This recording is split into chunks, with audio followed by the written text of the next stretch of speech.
ओम नमः शिवाय। दोस्तों, स्वागत है आप सभी का आपके अपने चैनल खुशहाल ज़िंदगी में।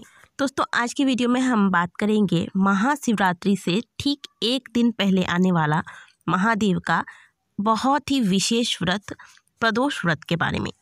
जिस प्रकार फागुन महीने की कृष्ण पक्ष की चतुर्दशी यानी कि महाशिवरात्रि अपने आप में विशेष महत्व रखता है, उसी प्रकार फागुन महीने के कृष्ण पक्ष की त्रयोदशी तिथि, जिसे कि हम प्रदोष व्रत के नाम से जानते हैं, यह भी अत्यंत महत्वपूर्ण होता है। तो आज के वीडियो में मैं आपको बताऊंगी कि महाशिवरात्रि के ठीक एक दिन पहले यानी कि प्रदोष के दिन आपको घर पे वह कौन सी वस्तुएं लानी है, जिसे आप आज के दिन लाकर अगर महाशिवरात्रि के दिन इसका पूजन करते हैं तो वो वस्तुएं जो आप प्रदोष के दिन लाते हैं और जिनका आप महाशिवरात्रि के दिन पूजन करते हैं, ये सभी वस्तुएं अपने आप में सिद्ध हो जाती हैं। आपको बता दें कि त्रयोदशी और चतुर्दशी दोनों ही तिथि भगवान भोलेनाथ को विशेष रूप से प्रिय है और ये दोनों ही तिथियां भोलेनाथ को समर्पित है। वैसे तो पूरे साल भर में कुल 12 शिवरात्रियां होती है, लेकिन इस शिवरात्रि को सबसे अधिक महत्व दिया जाता है।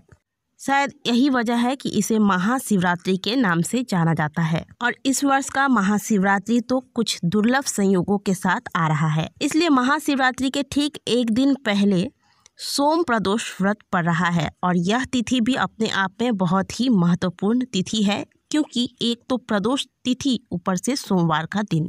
तो इस साल महाशिवरात्रि से पूर्व यानी कि सोम प्रदोष के दिन अगर आप ये चीज़ें अपने घर पे लाते हैं तो आप चाहे जिस भी कामना से इन वस्तुओं को अपने घर पर लेके आते हैं, महादेव की कृपा से वह सभी कामनाएं पूर्ण होती हैं। और दूसरी बात, इन चीज़ों का घर पे रखना अपने आप में बहुत ही शुभ होता है। इससे शिव कृपा आप पर सदैव बनी रहती है।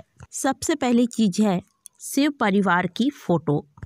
हर परिवार में शिव परिवार की एक फ़ोटो तो अवश्य होनी चाहिए। जब भी कभी हम सुखी दाम्पत्य जीवन की बात करते हैं तो सबसे पहले शिव परिवार की चर्चा की जाती है। परिवार में हमेशा अनबन होना, किसी न किसी वजह से तनाव का माहौल होना या फिर पति पत्नी के रिश्ते में दरार आना, आपस में मतभेद चलना, इन सभी समस्याओं के समाधान के लिए शिव पार्वती की संयुक्त रूप से पूजा अर्चना की जाती है। खास करके जब उनकी फ़ोटो पूरे परिवार के साथ हो। पूरे परिवार का मतलब है शिव, पार्वती, नंदी, गणेश, कार्तिकेय और साथ ही साथ इन सभी के वाहन यानी कि शेर, चूहा, सर्प, मोर इत्यादि, इन सभी को शिव परिवार के अंतर्गत ही माना जाता है। तो जैसा फोटो आप स्क्रीन पर देख रहे हैं, इसी प्रकार की फोटो आपको लेनी है। न जाने कितने ऐसे परिवार हैं जिन परिवारों को उजरते उजरते महादेव ने संभाल लिया है। इसलिए यदि आप भी चाहते हैं कि आपकी परिवार की बागडोर महादेव अपने हाथों में ले ले, तो शिवरात्रि के एक दिन पहले सोम प्रदोष पड़ रही है। इस दिन आप भगवान भोलेनाथ के पूरे परिवार की एक फ़ोटो अपने घर पर लाएं। वैसे तो आप इस फ़ोटो को कभी भी ला सकते हैं, लेकिन कुछ चीज़ें अगर आप शुभ मुहूर्त में करते हैं तो वह अत्यंत शुभ फलदायी होता है। तो सोम प्रदोष से अच्छा दिन और क्या हो सकता है शिव परिवार की फ़ोटो को घर में स्थापित कराने का। इस दिन आप इस फोटो को घर पे लाएं और इसकी पूजा आप महाशिवरात्रि के दिन करें। महाशिवरात्रि के दिन भले आप मंदिर जाके पूजा करते हो, लेकिन पहले आप इस फोटो की पूजा अर्चना कर लें। जो जो चीज़ें आप शिवलिंग पर अर्पित करती हैं, वो सभी चीज़ें इस फोटो पर भी आपको अर्पित करनी है। पंचामृत अभिषेक तो आप करा नहीं सकते, तो ऐसे में आप क्या करें, इस फोटो के आगे आप एक छोटा सा पात्र रख लें और पंचामृत भोलेनाथ का स्मरण करते हुए इस पात्र में ऐसा भाव रखें कि आप शिवलिंग पर यह चीज़ें अर्पित कर रहे हैं। ऐसा करने के बाद आप पूरे शिव परिवार की चंदन, अक्षत, पुष्प, बिल्वपत्र, नैवेद्य इत्यादि से पूजा अर्चना करें। और आज से प्रतिदिन आप इस फोटो की पूजा अर्चना करें। ऐसा नहीं कि सिर्फ आपने महाशिवरात्रि पर लाकर इस फोटो की पूजा अर्चना कर दिया और फिर इसे साल भर यूं ही पड़े रहने देंगे। पूरे साल भर इस फोटो की पूजा अर्चना आपको करती रहनी है, ये भावना के साथ कि यह साक्षात स्वयं शिव परिवार ही है। दूसरी चीज़ है गंगा जल। हमारे हिंदू धर्म में प्रत्येक घरों में गंगा जल रखना बहुत ही आवश्यक होता है। गंगा जल के बिना तो कोई पूजा अर्चना सफल ही नहीं हो पाता है। तो अगर आपके घरों में गंगा जल है तो ये बहुत अच्छी बात है, लेकिन अगर नहीं है, क्योंकि कई बार लोग कमेंट करते हैं कि गंगा जल ना हो तो क्या करें।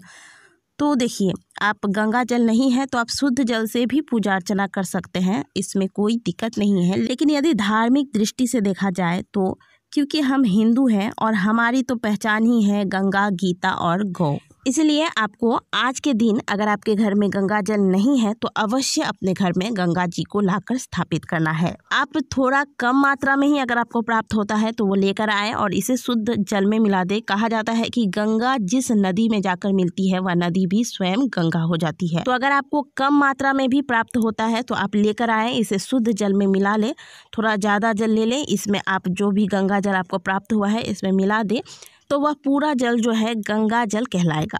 और फिर आप इसे ले जाकर अपने घर की मंदिर में स्थापित कर दें। तो आज के दिन यदि आप गंगा जल अपने घर पर लाकर रखते हैं तो स्वयं शिव भगवान की कृपा भी आप पर बनी रहेगी।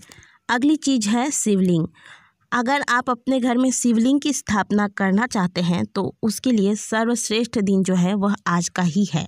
इसके पीछे कारण यही है कि आज के दिन ही भगवान भोलेनाथ ज्योतिर्लिंग के रूप में प्रकट हुए थे, इसलिए शिवलिंग की स्थापना यदि आप घर में करना चाहते हैं तो इससे अच्छा दिन और कोई हो नहीं सकता।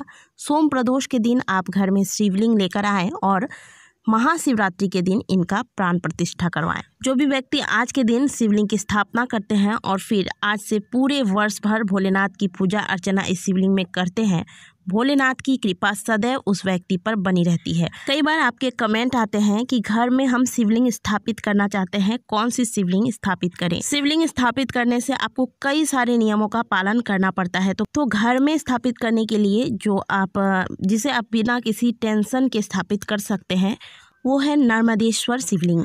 अगली चीज है रुद्राक्ष। शिव महापुराण के अंतर्गत रुद्राक्ष की इतनी अधिक महत्वता बताई गई है कि जिसका वर्णन करने में मैं असमर्थ हूँ। आजकल सही रुद्राक्ष प्राप्त नहीं हो पाता है, लेकिन फिर भी अगर आप प्रयत्न करेंगे तो आपको प्राप्त अवश्य हो जाएगा।